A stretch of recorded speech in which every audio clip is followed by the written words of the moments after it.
ಕೂಡಲೇ ಅವಳಿಗೆ ನೀರು ಕುಡಿಸಿದನು ಅಮಿತ್. ಆದರೂ ಯಾಕೋ ಅವಳು ಸುಧಾರಿಸಿಕೊಂಡಂತೆ ಕಾಣಲಿಲ್ಲ. ಅವಳನ್ನು ಚೇರ್ ಮೇಲೆ ಕೂರಿಸಿದವನು, ಏನಾಗ್ತಿದೆ ಸಹಸ್ರ, ಹುಷಾರಿಲ್ವಾ ನಿನಗೆ ಎಂದನು. ಅವಳೇನೂ ಮಾತನಾಡಲಿಲ್ಲ. ಓಕೆ, ರೆಸ್ಟ್ ಮಾಡು ನೀನು, ಏನಾದ್ರೂ ಬೇಕಿದ್ರೆ ಹೇಳು ಎಂದವ ಅಲ್ಲಿಂದ ಸರಿದು ಆಯುಧ್ ಬಳಿ ಬಂದಿದ್ದನು. ಆಯುಧ್ ತನ್ನ ಕೆಲಸದಲ್ಲಿ ತೊಡಗಿದ್ದ. ಸರ್ ಅಮಿತ್ ಕರೆದಾಗ, ಟೆಲ್ಮಿ ಎಂದನು. ಸಹಸ್ರಗೆ ಹೆಲ್ತ್ ಇಶ್ಯೂಸ್ ಇದೆ ಅನ್ಸುತ್ತೆ, ಯಾಕೋ ತುಂಬಾ ಟಯರ್ಡ್ ಆಗಿದ್ದಾಳೆ, ಅವಳನ್ನು ಮನೆಗೆ ಕಳಿಸಿದ್ರೆ ಒಳ್ಳೆಯದು ಎಂದಾಗ ತಲೆ ಎತ್ತಿ ಅವನನ್ನು ದಿಟ್ಟಿಸಿದ ಆಯುಧ್. ಯಾಕೆ, ನೀನವಳ ಸರ್ವೆಂಟಾ, ನಿನ್ನ ಕೆಲಸ ಬಿಟ್ಟು ಅವಳನ್ನು ಕಾಯ್ತಿದ್ದೀಯಾ ಎಂದನು. ಸರ್ ಹಾಗಲ್ಲ, ಅವಳು ಎನ್ನುವಾಗ ತಡೆದವನು, ಏನ್ ಮಾಡ್ಬೇಕು ಅಂತ ನನ್ಗೊತ್ತು, ಅಷ್ಟು ಹುಷಾರಿಲ್ಲ ಅಂದ್ಮೇಲೆ ಅವಳು ಆಫೀಸ್ಗೆ ಯಾಕೆ ಬರ್ಬೇಕಿತ್ತು, ಅವಳಿಗೇನಾದ್ರೂ ಪ್ರಾಬ್ಲಮ್ ಆದ್ರೆ ಅವಳೇ ಬಂದು ಹೇಳ್ತಾಳೆ, ನೀನಿನ್ನು ಹೊರಡಬಹುದು ಎಂದು ಬಿಟ್ಟ ಆಯುಧ್. ಬೇರೇನೂ ಹೇಳಲು ಆಗದೆ ಅಲ್ಲಿಂದ ನಡೆದುಬಿಟ್ಟ ಅಮಿತ್. ಮತ್ತೆ ಫುಟೇಜ್ ಕಡೆಗೊಮ್ಮೆ ಕಣ್ಣಾಯಿಸಿದವ, ಅನುಭವಿಸಲಿ, ನಾನ್ ಹೇಳಿದ ಮಾತು ಕೇಳುವುದಿಲ್ಲವಲ್ಲ ಇವಳು, ಇವಳಿಗೆ ಅಯ್ಯೋ ಪಾಪ ಅನ್ಬಾರ್ದು ಎಂದುಕೊಂಡಿದ್ದ. ಆದರೂ ಅವನ ಮನಸ್ಸು ಪದೇ ಪದೇ ಅವಳ ಕಡೆಗೇ ಹೊರಳುತ್ತಿತ್ತು. ಅವಳು ಎಂದಿನಂತಿಲ್ಲ ಎನ್ನಿಸಿತು. ಕೆಲ ಸಮಯದ ಬಳಿಕ ಆಫೀಸ್ ಬಾಯ್ ಬಂದು ಅವಳ ಮುಂದೆ ಜ್ಯೂಸ್ ಲೋಟ ಇರಿಸಿದ. ಇದು ಯಾರಿಗೆ ಕೇಳಿದಳು. ನಿಮಗೆ ಮೇಡಮ್, ಆಯುಧ್ ಸರ್ ಹೇಳಿದ್ರೂ ಕೊಡಕೆ ಎಂದನು. ಅವಳು ತಲೆಯ ಮೇಲೆ ಕೈ ಹೊತ್ತು ಕುಳಿತಳು. ಮೊದಲೇ ಆಫೀಸಿನವರು ತನ್ನ ಹಾಗೂ ಅವನ ಬಗ್ಗೆ ಏನೇನೋ ಕೆಟ್ಟದಾಗಿ ಮಾತನಾಡುತ್ತಿದ್ದಾರೆ, ಹೀಗಿರುವಾಗ ಅವನು ಹೀಗೆ ತನ್ನೊಬ್ಬಳಿಗೆ ಸತ್ಕಾರ ಮಾಡುವುದನ್ನು ಕಂಡರೆ ಏನೆನ್ನುವರು ಎಂಬ ಯೋಚನೆ. ಆಯುಧ್ ಹೊರಬಂದು ನೋಡಿದಾಗ ಅವಳ ಟೇಬಲ್ ಮೇಲೆ ಜ್ಯೂಸಿನ ಲೋಟ ಹಾಗೆಯೇ ಇತ್ತು. ಅವಳ ಬಳಿ ಬಂದವ, ಕಮ್ ಟು ಮೈ ಕ್ಯಾಬಿನ್ ಎಂದು ಹೇಳಿ ಅಲ್ಲಿಂದ ನಡೆದುಬಿಟ್ಟ. ಹಣೆ ತೀಡಿಕೊಂಡ ಹುಡುಗಿ ಎದ್ದು ಅವನ ಕ್ಯಾಬಿನ್ ಒಳ ಬಂದಳು. ಡೋರ್ ಕ್ಲೋಸ್ ಮಾಡು ಹೇಳಿದ. ಅವಳು ಬಾಗಿಲು ಭದ್ರಪಡಿಸಿದಳು. ಏನು ನಿನ್ನ ಸಮಸ್ಯೆ ಕೇಳಿದ. ಏನೂ ಇಲ್ಲ, ನೀನು ನನಗೆ ಜ್ಯೂಸ್ ಕಳಿಸುವುದು, ಎಕ್ಸ್ಟ್ರಾ ಕೇರ್ ಮಾಡುವುದು ಬೇಡ, ಈಗಾಗಲೇ ನಮ್ಮ ಬಗ್ಗೆ ತಪ್ಪಾಗಿ ಮಾತಾಡ್ತಾ ಇದ್ದಾರ ಎಂದಳು ಸಹಸ್ರ. ಅವಳ ದನಿ ಭಾರವಾಗಿತ್ತು. ನಿನಗ್ಯಾರ್ ಜ್ಯೂಸ್ ಕಳಿಸಿದ್ದು, ನಾನು ನನ್ನ ಮಗುಗೆ ಕಳಿಸಿದೆ. ಪ್ಲೀಸ್ ಇದನ್ನೆಲ್ಲ ಇಲ್ಲಿಗೆ ನಿಲ್ಲಿಸು, ನನ್ನ ಕ್ಯಾರೆಕ್ಟರ್ ಬಗ್ಗೆ ಎಲ್ಲರೂ ತಪ್ಪಾಗಿ ಮಾತನಾಡುವುದನ್ನ ನನ್ನಿಂದ ಸಹಿಸೋಕಾಗಲ್ಲ ಎಂದು ಹತ್ತು ಬಿಟ್ಟಳು ಜೋರಾಗಿ. ಎದ್ದು ಅವಳ ಬಳಿ ಬಂದವ, ಅಳುಮುಂಜಿಯ ಹಾಗೆ ಆಡ್ಬೇಡ, ನನ್ನ ಮಗುಗೂ ನಿನ್ನದೇ ಬುದ್ಧಿ ಬಂದ್ರೆ ಕಷ್ಟ, ಅಷ್ಟಕ್ಕೂ ನಿನ್ನ ಬಗ್ಗೆ ಮಾತಾಡಿದವರು ಯಾರು, ಅವರು ಮಾತಾಡುವಾಗ ನೀನು ಬಾಯಲ್ಲಿ ಕಡ್ಲೆಪುರಿ ತುಂಬಿಕೊಂಡಿದ್ದೀಯಾ, ತಿರುಗಿ ಉತ್ತರ ಕೊಡಬೇಕಿತ್ತು, ನನ್ನ ಮುಂದೆ ಮಾತನಾಡುವುದಕ್ಕೆ ನಾಲಿಗೆ ಉದ್ದ ಬೆಳೆದು ಬಿಡುತ್ತೆ, ಅವರಿಗೆ ಉತ್ತರ ಕೊಡೋಕಾಗಲ್ವಾ ಎಂದನು. ಅವಳು ಕಣ್ಣೀರು ಒರೆಸಿಕೊಂಡು ಮುಖ ತಿರುಗಿಸಿ ನಿಂತಳು. ತನ್ನ ಮ್ಯಾನೇಜರ್ಗೆ ಕರೆ ಮಾಡಿದವನು, ಈಗಲೇ ಸ್ಟಾಫ್ ಮೀಟಿಂಗ್ ಅರೇಂಜ್ ಮಾಡಿ ಎಂದನು. ಈಗ್ಲಾ, ಯಾಕೆ, ಏನಾದೂ ಸಮಸ್ಯೆ ಆಯ್ತಾ ಕೇಳಿದರು ಮ್ಯಾನೇಜರ್. ಅದನ್ನೆಲ್ಲ ಮೀಟಿಂಗಲ್ಲೇ ಹೇಳ್ತೀನಿ, ಬೇಗ ಅರೇಂಜ್ ಮಾಡಿ, ಇನ್ನು ಅರ್ಧ ಗಂಟೆಯೊಳಗೆ ಎಲ್ಲರಿಗೂ ಮೀಟಿಂಗ್ ರೂಮಲ್ಲಿ ಇರೋದಕ್ಕೆ ಹೇಳಿ ಎಂದನು. ಆರ್ಯಸರ್ ಹತ್ರ ಒಮ್ಮೆ ಕೇಳ್ಲಾ, ಕೇಳೋದಲ್ಲ ಹೇಳು ಎಂದು ಕಾಲ್ ಕಟ್ ಮಾಡಿದ್ದ. ಅದನ್ನು ಕೇಳಿ ಗಾಬರಿಯಾಯಿತು ಸಹಸ್ರಳಿಗೆ. ಏನ್ ಮಾಡ್ತಿದ್ದೀಯ ನೀನು, ಈಗ ಸ್ಟಾಫ್ ಮೀಟಿಂಗ್ ಯಾಕೆ ಎಂದಳು. ಅದು ಮೀಟಿಂಗಲ್ಲೇ ಗೊತ್ತಾಗುತ್ತೆ, ನಿನಗೆ ಬೇರೆ ಸಪರೇಟಾಗಿ ಹೇಳ್ಬೇಕಾ, ಹೊರಡು ಎಂದು ಬಿಟ್ಟ ಆಯುಧ್. ನೋಡು, ನಮ್ಮ ಪರ್ಸನಲ್ ವಿಷಯವನ್ನು ಎಲ್ಲರ ಮುಂದೆ ಹೇಳಿ ನಗೆಪಾಟಲು ಮಾಡಬೇಡ. ನಾನ್ ಏನ್ ಮಾಡ್ಬೇಕು ಏನ್ ಮಾಡ್ಬಾರ್ದು ಅನ್ನೋದನ್ನ ನಿನ್ನಿಂದ ಹೇಳಿಸಿಕೊಡುವ ಅವಶ್ಯಕತೆ ಇಲ್ಲ ನನಗೆ, ಹೋಗು ಮೀಟಿಂಗ್ಗೆ ರೆಡಿಯಾಗು ಎಂದು ಬಿಟ್ಟ.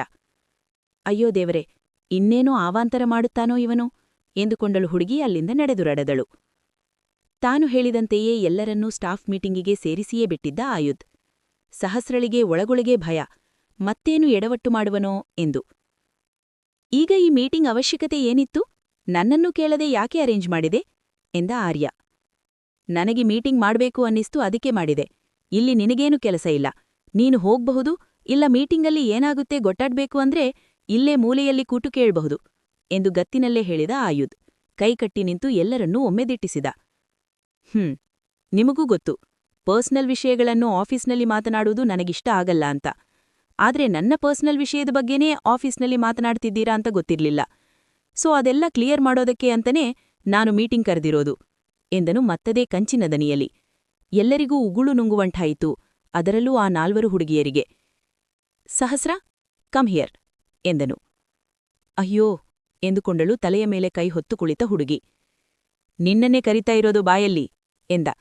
ಅವಳು ಮೆಲ್ಲಗೆ ಎದ್ದು ಬಂದು ಅವನ ಪಕ್ಕ ನಿಂತಳು. ಅವಳ ಭುಜ ಬಳಸಿ ಹಿಡಿದವ, ಫಸ್ಟ್ ಟೈಮ್ ನನ್ನ ಪರ್ಸನಲ್ ವಿಷಯದ ಬಗ್ಗೆ ಮೀಟಿಂಗಲ್ಲಿ ಹೇಳ್ತಿದ್ದೇನೆ. ಹೌದು, ನಾನು ಮತ್ತೆ ಸಹಸ್ರ ಮದುವೆ ಆಗ್ತಿದ್ದೇವೆ. ಸದ್ಯದಲ್ಲೇ ನಿಮ್ಗೂ ಇನ್ವಿಟೇಷನ್ ಬರುತ್ತೆ. ಹಾಂ, ಒನ್ ಮೋರ್ ಥಿಂಗ್, ನಮ್ದು ಲವ್ ಮ್ಯಾರೇಜ್. 3 ವರ್ಷ ಪ್ರೀತಿಸಿದ್ದೇವೆ. ನಾನೇ ಅವಳನ್ನ ರೆಕಮೆಂಡ್ ಮಾಡಿ ನಮ್ಮ ಕಂಪನಿಯಲ್ಲಿ ಕೆಲ್ಸ ಕೊಟ್ಟೆ, ಅರ್ಥ ಆಯ್ತಾ? ಮತ್ತೆ ಯಾರಾದ್ರೂ ನಮ್ ಬಗ್ಗೆ ಕೆಟ್ಟದಾಗಿ ಮಾತಾಡಿದ್ದು ನಂಗೆ ಗೊತ್ತಾದ್ರೆ ಮುಲಾಜಿಲ್ಲದೆ ಅವರನ್ನು ನನ್ನ ಕಂಪನಿಯಿಂದ ಆಚೆ ಎಸೆಯುತ್ತೇನೆ ಎಂದನು. ಅದನ್ನು ಕೇಳಿ ತಲೆ ಗಿರ್ರೆಂದಿತು ಹುಡುಗಿಗೆ. ಲವ್ ಮಾಡಿದ್ದ, ಅದು 3 ವರ್ಷ? ಯಾವ ಮಾಯೆಯಲ್ಲಿ, ಅರ್ಥ ಆಯ್ತಲ್ವಾ? ನೀವಿನ್ನು ಹೊರಡಬಹುದು ಎಂದನು. ಎಲ್ಲರೂ ಅಲ್ಲಿಂದ ಎದ್ದು ನಡೆದರು. ಆರ್ಯ ಅವನನ್ನು ಕೋಪದಲ್ಲಿ ದಿಟ್ಟಿಸಿದ. ಇದೆಲ್ಲ ಈಗ ಬೇಕಿತ್ತಾ? ಎಲ್ಲೇನ್ ಮಾತಾಡ್ಬೇಕು ಅಂತ ಗೊತ್ತಿಲ್ವಾ ಆಯು ಎಂದನು. ಹೌದು, ಬೇಕಾಗಿಟ್ಟು. ಎಲ್ಲ ನಂಬಗೆ ಕೆಟ್ಟದಾಗಿ ಮಾತಾಡ್ತಾ ಇದ್ರು. ಅವರ ಬಾಯಿ ಮುಚ್ಚಿಸುವುದಕ್ಕೆ ಈ ಮೀಟಿಂಗ್ ಬೇಕಿತ್ತು ಎಂದಾಗ ಅವನನ್ನೇ ಒಮ್ಮೆ ಕೆಕ್ಕರಿಸಿ ಅಲ್ಲಿಂದ ಹೊರ ನಡೆದು ಬಿಟ್ಟ ಆರ್ಯ. ಅವಳು ಸಹ ಕೋಪದಲ್ಲಿ ಅವನನ್ನು ದಿಟ್ಟಿಸಿ ಲವ್ ಅಂತೆ ಲವ್ವು ಎಂದು ಗೊಣಗುತ್ತಾ ಅಲ್ಲಿಂದ ಹೊರಡಲು ಮುಂದಾದಾಗ ಅವಳ ಕೈ ಹಿಡಿದು ಹತ್ತಿರ ಎಳೆದುಕೊಂಡವ, ಇನ್ನೊಂದ್ಸಲ ನನ್ಮುಂದೆ ಅಳುಮುಂಜಿಯ ಹಾಗೆ ಅತ್ರೆ ಕಪಾಳ ಕೆರಡು ಬಾರಿಸ್ತೇನೆ. ನನಗೆ ಅಳುವವರನ್ನು ಕಂಡ್ರೆ ಇಷ್ಟ ಆಗಲ್ಲ ಎಂದ. ಅವಳು ಮೂತಿ ತಿರುವುತ್ತಾ ಅವನಿಂದ ಬಿಡಿಸಿಕೊಂಡು ಹೊರನಡೆದಳು. ಇಷ್ಟೆಲ್ಲ ಆದ್ರೂ ಕೊಬ್ಬು ನೋಡು ಎಂದು ಗೊಣಗಿಕೊಂಡಿದ್ದನು ಆಯುಧ್. ಅಂದು ಮದುವೆಯ ಬಗ್ಗೆ ಮಾತನಾಡಲು ವಿನಾಯಕಲ ಬಳಿ ಬಂದಿದ್ದರು ನರೇಂದ್ರ. ಕೆಲಸದವಳು ಅವರಿಗೆ ಕಾಫಿ ಕೊಟ್ಟಿದ್ದಳು. ಅರುಣಾ, ಎಲ್ಲಮ್ಮ? ಕೆಲಸದವಳ ಬಳಿ ಕೇಳಿದ್ದರು ವಿನಾಯಕ್. ಅವರು ಮಾರ್ಕೆಟಿಗೆ ಹೋಗಿದ್ದಾರೆ ಯಜಮಾನ್ರೇ ಎಂದು ಹೇಳಿ ಒಳನಡೆದಳು ಆಕೆ. ನನ್ನ ಸೊಸೆ ಈ ಮನೆಗೆ ಮಹಾಲಕ್ಷ್ಮಿಯ ಹಾಗೆ ಎಷ್ಟು ಚೆನ್ನಾಗಿ ಎಲ್ಲವನ್ನೂ ನಿಭಾಯಿಸ್ತಾಳೆ ಗೊತ್ತಾ? ನಿಜವಾಗ್ಲೂ ಅವಳು ನಮ್ಮ ಮನೆಗೆ ಬಂದಿರುವುದು ನಮ್ಮ ಅದೃಷ್ಟ. ನಿಮ್ಮ ಮಗಳು ಸಹ ನಮ್ಮ ಮನೆಗೆ ಅದೃಷ್ಟ ತರ್ತಾಳೆ ಅನ್ನೋ ನಂಬಿಕೆಯಿದೆ. ಅವಳಿಂದ ನನ್ನ ಮಗನ ಕೋಪ ಸ್ವಲ್ಪವಾದ್ರೂ ಕಡಿಮೆಯಾದ್ರೆ ಅಷ್ಟೇ ಸಾಕು ಎಂದರು. ಎಲ್ಲ ಆಗುತ್ತೆ ಬಿಡಿ ಬೀಗ್ರೆ, ನರೇಂದ್ರ ಹೇಳಿದಾಗ, ಹಾಂ, ನಾನು ಜೋಯಿಸರ ಹತ್ರ ವಿಚಾರಿಸಿದ್ದೇನೆ. ಮುಂದಿನ ತಿಂಗಳು 18ನೇ ತಾರೀಕು ಒಳ್ಳೆಯ ಮುಹೂರ್ತ ಇದೆಯಂತೆ. ಅವತ್ತು ಮದುವೆ ಇಟ್ಕೊಳ್ಳೋಣ. ಅದಕ್ಕೆ ಮುಂದಿನ ವಾರ ಮನೆಯಲ್ಲೇ ಸಿಂಪಲ್ ಆಗಿ ರಿಂಗ್ ಎಕ್ಸ್ಚೇಂಜ್ ಮಾಡಿಸಿ ನಿಶ್ಚಿತಾರ್ಥ ಮುಗಿಸ್ಬಿಡೋಣ. ಮದುವೆ ಗ್ರ್ಯಾಂಡಾಗಿ ಇಟ್ಕೊಂಡ್ರೆ ಆಯ್ತು ಎಂದರು ವಿನಾಯಕ್. ಸರಿ, ನೀವು ಹೇಗೆ ಹೇಳ್ತಿರೋ ಹಾಗೆ ಆಗ್ಲಿ. ಇನ್ನೊಂದು ವಿಷಯ, ಮದುವೆಯ ಪೂರ್ತಿ ಖರ್ಚು ನಾವೇ ನೋಡ್ಕೊಳ್ತೇವೆ. ನೀವು ತೊಂದರೆ ತೆಗೆದುಕೊಳ್ಳುವ ಅವಶ್ಯಕತೆ ಇಲ್ಲ. ಅದ್ಹೇಗೆ ಸಾಧ್ಯ ಬೀಗ್ರೆ? ನನ್ನ ಮಗಳ ಮದುವೆಗೆ ಅಂತ ಇಷ್ಟು ವರ್ಷ ಸೇವಿಂಗ್ಸ್ ಮಾಡಿದ್ದೇನೆ. ನಿಮ್ಮ ಅಂತಸ್ತಿಗೆ ತಕ್ಕ ಹಾಗೆ ನಮ್ಮಿಂದ ಮದುವೆ ಮಾಡಿಕೊಡುವುದಕ್ಕೆ ಆಗಲ್ಲ ಅಂತ ನಂಗೊತ್ತು. ಹಾಗಂತ ಏನೂ ಮಾಡದೆ ಕೈ ತೊಳ್ಕೊಳ್ಳೋದಕ್ಕೆ ಆಗತ್ತಾ? ನಮ್ಮಿಂದಾದಷ್ಟು ಖಂಡಿತ ಮಾಡ್ತೀವಿ ಎಂದವರ ಸ್ವಾಭಿಮಾನ ವಿನಾಯಕರಿಗ ಹಿಡಿಸಿತ್ತು. ಅಲ್ಲ, ನಮ್ಮ ಅಂತಸ್ತಿಗೆ ತಕ್ಕ ಹಾಗೆ ಮದುವೆ ಮಾಡಿಕೊಡುವ ಯೋಗ್ಯತೆ ಇಲ್ಲ ಅಂದಮೇಲೆ ಈ ಬಂಡತನ ಯಾಕೆ? ನಾವೇ ಮದುವೆ ಖರ್ಚು ನೋಡ್ಕೊಳ್ತೇವೆ ಅಂತ ಹೇಳ್ತಿದ್ದೇವೆ ತಾನೆ ಹೇಳುತ್ತಾ ಮೆಟ್ಟಿಲಿಳೆದು ಕೆಳಗೆ ಬಂದಿದ್ದ ಆಯುಧ್. ಅದನ್ನು ಕೇಳಿ ನರೇಂದ್ರರ ಮೊಗ ಮಂಕಾಗಿ ಹೋಯಿತು. ಆಯು, ಯಾರ್ ಜೊತೆ ಹೇಗೆ ಮಾತಾಡ್ಬೇಕು ಅಂತ ಗೊತ್ತಿಲ್ವಾ ನಿನ್ಗೆ? ಗದರಿದರು. ನಾನ್ ಹೇಳಿದ್ರಲ್ಲಿ ತಪ್ಪೇನಿದೆ ಡ್ಯಾಡ್? ಅವರೇ ತಾನೇ ಹೇಳಿದ್ರು ನಾವಷ್ಟು ಶ್ರೀಮಂತರಲ್ಲ, ಗ್ರ್ಯಾಂಡಾಗಿ ಮದುವೆ ಮಾಡಿಕೊಡಲು ಆಗಲ್ಲ ಅಂತ. ಅಂದಮೇಲೆ ತೆಪ್ಪಗಿರ್ಬೇಕು. ಅದು ಬಿಟ್ಟು ಕೈಲಾದಷ್ಟು ಮಾಡ್ತೀವಿ ಅನ್ನೋದೇನು? ಮತ್ತದೇ ಗತ್ತಿನಿಂದ ಹೇಳಿದ. ಆಯು, ಲಿಮಿಟ್ ಕ್ರಾಸ್ ಮಾಡ್ಬೇಡ ನೀನು. ಅವರ ಸ್ವಾಭಿಮಾನವನ್ನು ಕಂಡು ಖುಷಿಪಡು. ನಮ್ಮಿಂದಾದಷ್ಟು ಮಾಡ್ತೀವಿ ಅಂತ ಹೇಳ್ತಿದ್ದಾರೆ ತಾನೆ. ಅಸಡ್ಡೆಯಿಂದ ತುಟಿ ಸೊಟ್ಟಗೆ ಮಾಡಿ ನಕ್ಕವಾ. ಏನು ಸ್ವಾಭಿಮಾನ ಡ್ಯಾಡ್? ದುಡ್ಡಿಲ್ದವರ ಮೊದಲ ಅಸ್ತ್ರವೇ ಸ್ವಾಭಿಮಾನ. ಜನ ಶ್ರೀಮಂತರ ಹತ್ರ ದುಡ್ಡು ನೋಡಿ ಗೌರವ ಕೊಡ್ತಾರೆ. ಆದ್ರೆ ದುಡ್ಡಿಲ್ದವರು ಸ್ವಾಭಿಮಾನದ ಹೆಸರಿನಲ್ಲಿ ಗೌರವ ಗಿಟ್ಟಿಸಿಕೊಳ್ಳಕ್ಕೆ ನೋಡ್ತಾರೆ. ಅಷ್ಟೇ ವ್ಯತ್ಯಾಸ. ಡ್ಯಾಡ್, ಸುಮ್ನೆ ಎಲ್ಲಾ ಖರ್ಚು ನೀವೇ ನೋಡ್ಕೊಳ್ಳಿ. ಎಲ್ಲ ಇದ್ದು ಏನೂ ಇಲ್ದವರ ಹತ್ರ ಯಾಕೆ ಖರ್ಚು ಮಾಡ್ಸೋದು? ನನಗೆ ಸ್ವಲ್ಪ ಕೆಲ್ಸ ಇದೆ, ಹೋಗ್ಬರ್ತೀನಿ ಎಂದು ಅಲ್ಲಿಂದ ನಡೆದು ಬಿಟ್ಟನು.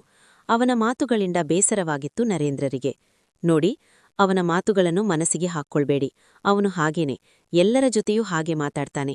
ಅಪ್ಪ ಅಣ್ಣ ಅತ್ತಿಗೆ ಅಂತ ನೋಡೋದೇ ಇಲ್ಲ. ಮದುವೆ ಆದಮೇಲೆ ಬದಲಾಗ್ತಾನೆ. ಮದುವೆಗೋಸ್ಕರ ನೀವು ಏನು ಮಾಡ್ಬೇಕು ಅನ್ಕೊಂಡಿದ್ದೀರೋ ಅದೆಲ್ಲ ಮಾಡಬಹುದ ನೀವು ಎಂದರು. ಅವರು ಸರಿ ಎಂದು ತಲೆಯಾಡಿಸಿದರು. ರಾತ್ರಿ ಊಟ ಮಾಡುವಾಗ ನರೇಂದ್ರ ಏನೂ ತಿನ್ನದೆ ತಟ್ಟೆಯಲ್ಲಿ ಕೈಯಾಡಿಸ್ತಾ ಯಾವುದೋ ಯೋಚನೆಯಲ್ಲಿ ಕಳೆದು ಹೋಗಿರುವುದನ್ನು ಕಂಡ ಸಹಸ್ರ, ಅಪ್ಪ, ಏನಾಯ್ತು?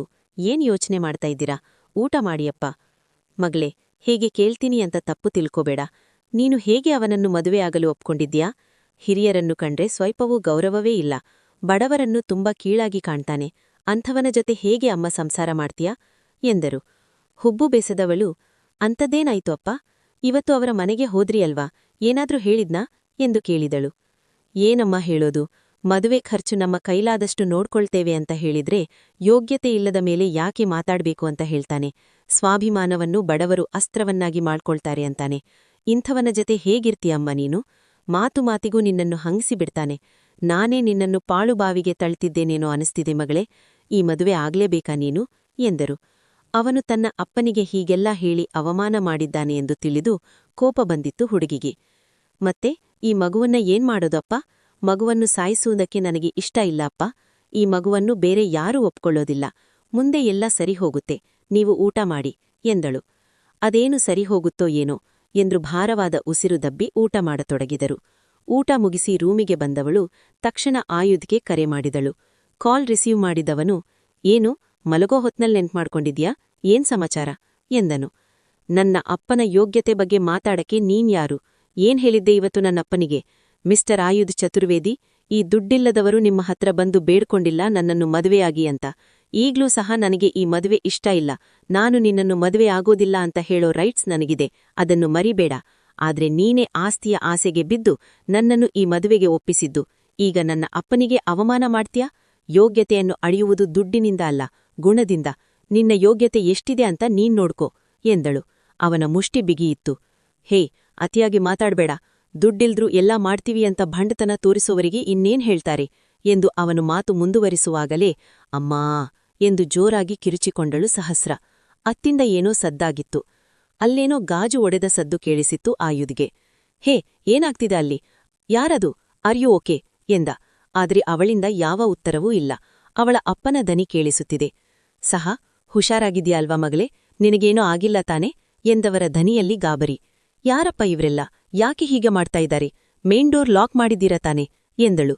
ಹೌದಮ್ಮ, ಆಗ್ಲಿಂದ ಬಾಗ್ಲು ಬಡಿತಾ ಇದ್ದಾರೆ. ಯಾರು ಅಂತ ಕೇಳಿದ್ರೆ ಉತ್ತರನೇ ಇಲ್ಲ.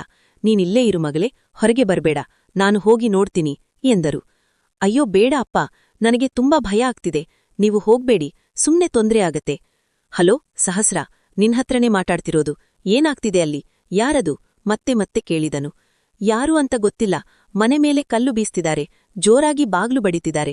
ನಮಗೆ ತುಂಬಾ ಭಯ ಆಗ್ತಿದೆ ಎಂದಳು ನಡುಗುವ ದನಿಯಲ್ಲಿ. ನಿಮ್ಮಪ್ಪನಿಗೆ ಹೇಳು, ಬಾಗಿಲು ಹಾಕೊಂಡು ತೆಪ್ಪುಗೆ ಮನೆಯಲ್ಲಿರೋದಕ್ಕೆ. ಅವರು ಸೂಪರ್ ಹೀರೋ ಅನ್ಕೊಂಡಿದಾರಾ? ಹೊರಗೆ ಹೋಗಿ ನೋಡ್ತಾರಂತೆ. ನಾನ್ ಈಗ್ಲೇ ಮರ್ತಾ ಇದೀನಿ ಅಂತ ಹೇಳಿದ್ದೆ ತಾನೇ? ಸ್ವಲ್ಪ ಹೊತ್ತು ಸುಮ್ಮಿರು. ಇನ್ನೂ ಬಾಗಿಲು ಬಡಿತಾ ಇದ್ದಾರಾ ಕೇಳಿದನು. ಹಾ, ನಾವು ರೂಮ್ನಲ್ಲಿದ್ದೀವಿ. ಕಿಟಕಿಯ ಗಾಜನ್ನೆಲ್ಲ ಒಡೆದು ಹಾಕ್ತಿದ್ದಾರೆ. ಓಕೆ, ಗಾಬ್ರಿಯಾಗ್ಬೇಡಿ, 5 ನಿಮಿಷ ಅಷ್ಟೇ, ಬರ್ತೀನಿ ಎಂದ. ಅಷ್ಟರಲ್ಲಿ ಮತ್ತೆ ಗಾಜು ಒಡೆದ ಸದ್ದು. ಬೆಚ್ಚಿದವಳು ಮೊಬೈಲ್ ಕೆಳಗೆ ಬೀಳಿಸಿಬಿಟ್ಟಳು. ಫೋನ್ ಒಡೆಯಿತು. ಕಾಲ್ ಕಟ್ಟಾಗಿತ್ತು. ಏನಮ್ಮ ಹೇಳ್ತಿದ್ದಾನೆ ಅವನು ಎಂದು ಕೇಳಿದಳು ನರೇಂದ್ರ. ಪೊಲೀಸರಿಗೆ ಹೇಳೋದು ಬೇಡ ಅಂದ್ರು ಅಪ್ಪ. ನೀವು ಟೆನ್ಷನ್ ಮಾಡ್ಕೊಳ್ಬೇಡಿ, ಏನೂ ಆಗಲ್ಲ ಎಂದಳು. ಅಷ್ಟರಲ್ಲಿ ಬಾಗಿಲು ಬಡಿಯುವ ಸದ್ದು ಇದ್ದಕ್ಕಿದ್ದಂತೆ ನಿಂತು ಹೋಯಿತು. ಇಬ್ಬರೂ ಮುಖ ಮುಖ ನೋಡಿಕೊಂಡರು. ಈಗ ಹೋಗಿ ನೋಡ್ಲಾ? ಬೇಡ ಅಪ್ಪ, ಅವರು ಹೊರಗೆ ಇರಬಹುದು. ನಾವು ಡೋರ್ ಓಪನ್ ಮಾಡೋದು ಬೇಡ, ನೀವಿಲ್ಲೇ ಇರಿ ಎಂದವಳು ಮೆಲ್ಲಗೆ ರೂಮಿನಿಂದ ಹೊರಬಂದಳು. ಅಷ್ಟರಲ್ಲಿ ಗಾಜು ಒಡೆದು ಕಿಟಕಿಯಿಂದ ತೂರಿ ಬಂದ ಕಲ್ಲು ಅವಳ ಹಣೆಗೆ ಒಡೆಯಿತು. ಅಮ್ಮಾ ಕೂಗುತ್ತಾ ಕೆಳಗೆ ಬಿದ್ದಳು. ಮಗಳ ಕೂಗು ಕೇಳಿ ಗಾಬರಿಯಿಂದ ಅವಳ ಬಳಿ ಓಡಿ ಬಂದರು ನರೇಂದ್ರ. ಅಯ್ಯೋ ದೇವ್ರೇ, ಏನಾಯ್ತಮ್ಮ? ನಿನ್ನ ಹಣೆಯಿಂದ ರಕ್ತ ಬರ್ತಿದೆ. ಯಾಕೆ ರೂಮಿನಿಂದ ಹೊರಗೆ ಬಂದೆ? ಬಾ ಎಂದು ಅವಳ ಕೈ ಹಿಡಿದು ಮತ್ತೆ ರೂಮಿಗೆ ಕರೆದೊಯ್ದರು. ಕೆಲ ನಿಮಿಷಗಳ ಬಳಿಕ ಹೊರಗಿನಿಂದ ಬರುತ್ತಿದ್ದ ಸದ್ದು ನಿಂತು ಹೋಯಿತು. ಸಹಸ್ರ ಬಹಳವೇ ಹೆದರಿದ್ದಳು. ಅಷ್ಟರಲ್ಲಿ ಆಯುಧ್ ಅಲ್ಲಿಗೆ ತಲುಪಿದ್ದ. ಅವನು ಬಾಗಿಲು ಬಡಿದಾಗ ಮತ್ತೆ ಬೆಚ್ಚಿದವಳು ಹುಡುಗಿ. ಸಹಸ್ರ, open the door, it's me ಎಂದು ಕೂಗಿದ. ಅವನ ದನಿ ಕೇಳಿ ಓಡಿ ಒಂದು ಬಾಗಿಲು ತೆರೆದವಳು ಅವನನ್ನು ಗಟ್ಟಿಯಾಗಿ ತಬ್ಬಿಬಿಟ್ಟಳು. ಅವಳ ಕೈಗಳು ಹೆದರಿಕೆಯಿಂದ ನಡುಗುತ್ತಿದ್ದವು. ಅವನು ಸಹ ಅವಳನ್ನು ದೂರ ಸರಿಸಲಿಲ್ಲ. ಏನಾಯ್ತು? ಅವರಿಂದ ಏನಾದ್ರೂ ತೊಂದ್ರೆ ಆಯ್ತಾ ಕೇಳಿದ. ಅವಳು ಅಳತೊಡಗಿದಳು. ಹೇ, ಹೇಳಿಲ್ವಾ ನನಗೆ ಹೀಗೆ ಅಳುವರನ್ನು ಕಂಡ್ರೆ ಇಷ್ಟ ಆಗಲ್ಲ ಅಂತ ಎಂದು ಹೇಳುತ್ತಾ ಅವಳನ್ನು ಹಿಂದೆ ಸರಿಸಿದಾಗ ಅವಳ ಹಣೆಯಿಂದ ಗಾಯವಾಗಿ ರಕ್ತ ಹರಿಯುತ್ತಿರುವುದು ಕಂಡಿತು.